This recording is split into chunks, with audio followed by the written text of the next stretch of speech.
In this alternate version of Earth, New York has been replaced by New Rome. The city is controlled by elite families who claim to follow strict moral codes and values, but in private, they indulge in forbidden pleasures. The rest of the city lives in poverty. On top of a very tall building, architect Cesar is about to jump. Suddenly he stops time and simply steps back. After staring at the ground and the terrifying height, he activates time again and the city continues to live. Meanwhile, Mayor Cicero is upset because the radio keeps talking about his financial problems and his daughter Julia has appeared on a photo shoot without clothes. After a night spent partying, Julia is trying to go home, but she finds the road blocked because Cesar and his team are about to demolish a building. When the explosives go off, Cesar stops time to admire the explosion. However, Julia isn't affected by his power and she also gets to see the frowning demolition before he makes. Time advances again. Sometime later, Cesar wins a Nobel Prize for inventing Megalon, a revolutionary building material. His popularity grows every day and it annoys Cicero, whose numbers are constantly falling on the polls, and sees Cesar as a rival. One night, all the important people gather for a special event at the demolition site. This event is covered by a very ambitious journalist. Cesar's cousin Claudio is acting like a clown and is scolded for embarrassing the family by his uncle Hamilton, the director of the National Bank. Hamilton is also worried because rumors say Claudio and his sisters are in a naughty relationship. Cicero announces they'll build a very advanced casino, and the big moment is ruined by more of Claudio's antics. The announcement is interrupted by the arrival of Cesar, who reminds them he's the chairman of the design authority. He wants to demolish and rebuild the whole city as a sustainable utopia, using Megalon, and gets keeping interrupted by Cicero, who wants realistic goals and not dreams. An argument ensues, and Cesar begins criticizing the system for only caring about rich people. So Cicero retaliates by pointing out that Megalon is unstable and unsafe to use. Saint Cesar keeps going. Cicero brings up Caesar's wife, who was poisoned and whose body disappeared. Cicero had been the prosecutor in the case and he had been sure Cesar did it, but Cesar was acquitted and now he calls Cicero a slumlord. This causes Cicero to freak out and security has to drag him away while Julia tries to keep the press from taking pictures of her father to no avail. Afterward there's a fashion show and Claudio gets jealous because all the women in the crowd keep talking about Cesar. When Cesar goes home, he finds while waiting for him, she's tired of being a mistress and her career is in a slump. So she wants him to make their relationship official. While Viva says she loves him, but Cesar can only think about his dead wife and leaves. Then Wow turns on the TV to watch her interview with Hamilton, noticing that he kept flirting with her. The next day, Julia visits Cesar at his office. After sending him a letter to discuss what happened to her father, she notices that there are many empty bottles around and even medicine, indicating Cesar isn't mentally well. Cesar doesn't like Julia because she's spoiled, entitled, and has no goals in life. He explains he likes the company of people who actually think. This irritates Julia, so she reviews. She saw him stop time and wasn't affected. Now Cesar finds her interesting and shows her a model of his utopia, asking her to walk through it with her eyes closed. Julia sees people living a perfect life in harmony with equal opportunities for everyone and finally understands Caesar's vision, so she wants to help him. Later during a parade, Julia tells Cicero that she'll be working with Cesar, and Cicero calls her a traitor. He gets even more irritated when the cops pause the parade just so Cesar can cross the street on his car. That night, Julia reads all the files and articles about the murder case of Caesar's wife. She had been poisoned with an overdose of insulin, and the car had been found deep in the river. In the middle of the investigation, her body disappeared. Julia becomes so desperate to know what happened that she starts following Cesar around town. Claudio is out too and sees what Julia's doing, so he begins taking pictures as he follows them too. After driving for a while, Caesar's car makes it to a shady neighborhood, where he sees injustice everywhere manifesting as images of falling statues. Then he stops to buy flowers, which confuses Julia. Minutes later, Cesar goes inside a mysterious building, where a security guard turns off the alarm lasers to receive him. Cesar then brings the flowers to his wife's body, which is being taken care of by a team of gentlewomen. However, when Julia follows him, she finds Cesar alone because this is all his imagination. Overwhelmed by Caesar's everlasting love for his wife, Julia decides to leave. The next day, Cesar goes to the top of the tower to watch the city and take notes for his plans.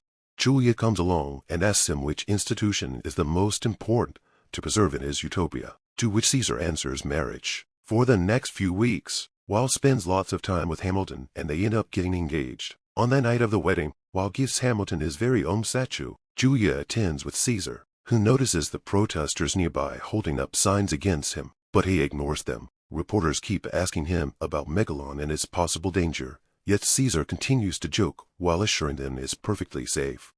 In fact, pop star Vesta arrives, wearing a dress Cesar made with Megalon, which uses tiny cameras to make it look invisible. Everyone loves Vesta because she promises to stay chaste until marriage. When Cicero arrives, the whole crowd boos him. Since this is New Rome, instead of a modern party, they have a celebration inspired by the old Roman Empire, including a chariot race and gladiators fighting. Julia is interviewed by some young students and learns there already are rumors of her dating Cesar.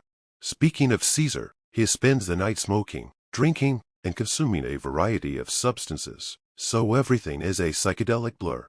He signs autographs and let women flirt with him, but he doesn't return any of it. Julia follows him around trying to rein him into no avail.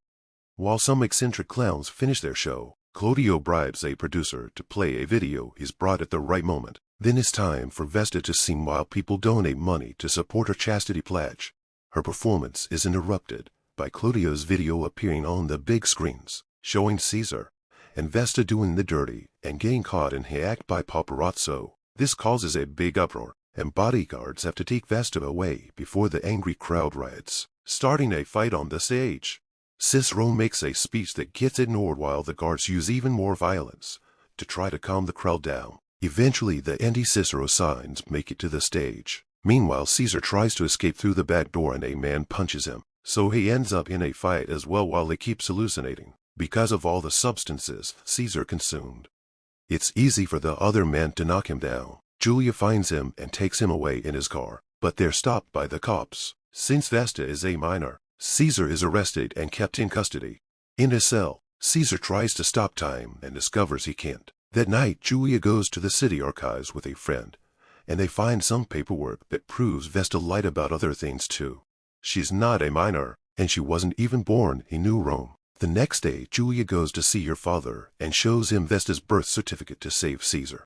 However, Cicero destroys it, saying Cesar may be innocent legally but not morally. A frustrated Julia leaves, after announcing she'll just get another copy. Afterward, Julia goes to Hamilton's house and is received by Wow, who stops the elevator to threaten her. She reminds Julia that Hamilton is hers, but so is Cesar. Claudio is also visiting Hamilton, since he's trying to become the heir of the bank. But Hamilton suspects Claudio was involved in the video prank. Soon the media is covering the issue of Vesta's real age. They also present forensic proof that the video wasn't real and it had all been a setup. After Cesar is released from jail, Julia visits him on top of his tower. He's sad because he lost his power and finally admits that all his mental issues are caused by his guilt. Cesar didn't kill his wife, but he still feels responsible for not taking good care of her. Julia comforts him, and when they hold hands, Cesar can finally stop time again. Then they kiss, marking the beginning of their new relationship. Weeks pass and Cesar keeps himself busy by working on his project and spending time with Julia. Eventually, he tries introducing her to his mother, but the old lady is senile and doesn't understand what's going on. When the couple is alone in bed, they play around with the effects of frown-seeing time. Meanwhile, the lower class hates Cesar more every day for all the buildings he's destroying to build his dream city. Desperate to bring his cousin down, Claudio joins the protests to add fuel to the fire. Soon news of Claudio's plans reach Cicero, who asks his assistant to take care of it. One night, Cicero receives terrible news. A Soviet satellite is falling at great speed and will soon land on New Rome. Unfortunately, they don't have the means to stop it, so the locals can only watch in horror how the satellite crashes on their city, destroying most of it. This terrible incident gives Cesar the chance to work on rebuilding the city without any obstacles in his way. He loses himself in his job, playing with time to try to look into the future and design the perfect utopia. After many days of endless working, Cesar is brought out of his trance by Julia, who announces she is pregnant. Cesar is very excited and wants to get married, but Julia turns down the idea, explaining that Cesar's conscience would never forgive him because he still sees himself as married to his dead wife. Sometime later, the couple invites Julia's parents to their new home, which was built following Caesar's advanced designs. Cicero and Caesar keep on arguing while playing cards, so Julia has to scold them like children. She uses the moment to announce her pregnancy and her mother is delighted, but Cicero is upset and leaves without a word. Julia is left devastated, thinking her father hates her. In the meantime, Claudio continues to be the leader of the poor, inspiring them into more protests and riots against Caesar and his utopia. The man Cicero sent to stop him died during the satellite crash, so there's nobody to stop Claudio now. A few days later, Cicero visits Caesar to ask him to break up with Julia. In return, he offers a signed confession admitting that he had known Caesar's wife self-deleted, but had prosecuted Caesar anyway to get rid of him. Cicero even promises to support Caesar in public, but Caesar turns the offer down. Afterward, Caesar meets with Wow, who says she can steal the bank from Hamilton and give it to Caesar, so they can be together. However, Caesar turns this offer down as well. As revenge, a furious Wow decides to freeze all of Caesar's accounts. On the news, reporters keep discussing if Meladon is truly safe and attack Caesar's image. One night, a kid approaches Caesar to ask him for an autograph, but it's a trick to come close enough and shoot him in the head.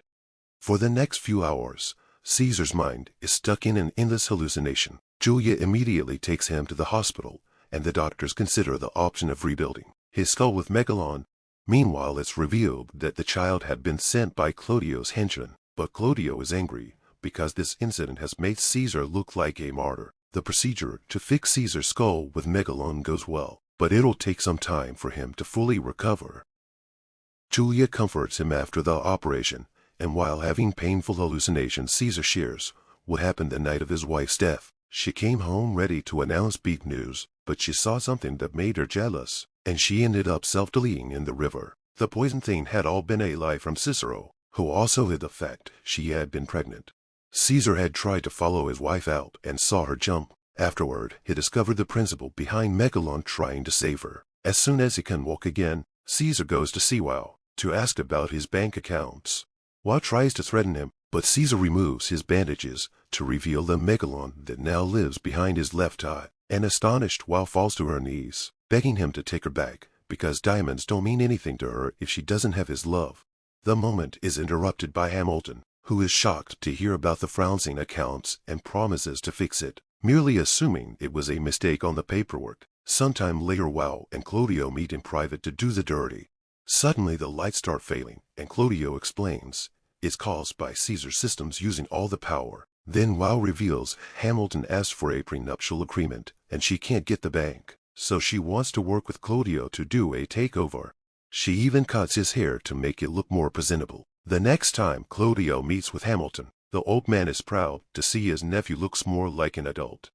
Following the plan, Claudio asks to become interim CEO of the bank to help with the family business. Hamilton is glad to make Claudio actually work and quickly signs the papers, only to discover the contract makes Claudio true CEO and chairman. Hurt by this betrayal, Hamilton starts freaking out and has a heart attack. A few months later, after the baby is born, Caesar and Julia get married in private during Saturnalia, which is this city's equivalent of Christmas.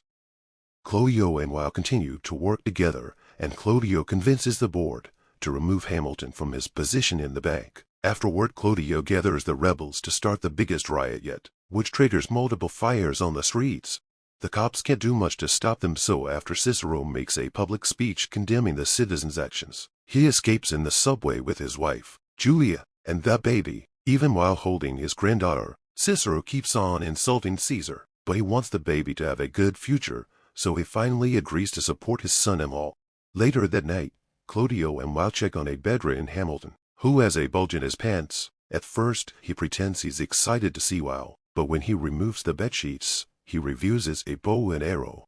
He shoots Wow in the heart to kill her, and Claudio is his rear multiple times as he runs away. Then Hamilton announces he'll use all his fortune to Caesar's city project. Meanwhile, Caesar appears in public and shares his vision of the future, explaining that his Megalopolis utopia won't have classes. Even those that live in the shadiest part of the city will have a chance to work in progress, because every human being is a miracle. The crowd is touched by his words and realizes they've been fed lies by Claudio, Soon they find him and his henchmen and hang them for revenge. By New Year's Eve, the Megalopolis project is complete. Cesar, Julia, and the baby join Cicero and his wife for the parade. While greeting the fans, Cesar is shocked to see his mother in the crowd. When the New Year's countdown reaches 0, Cesar and Julia kiss to stop time, but their daughter is not affected.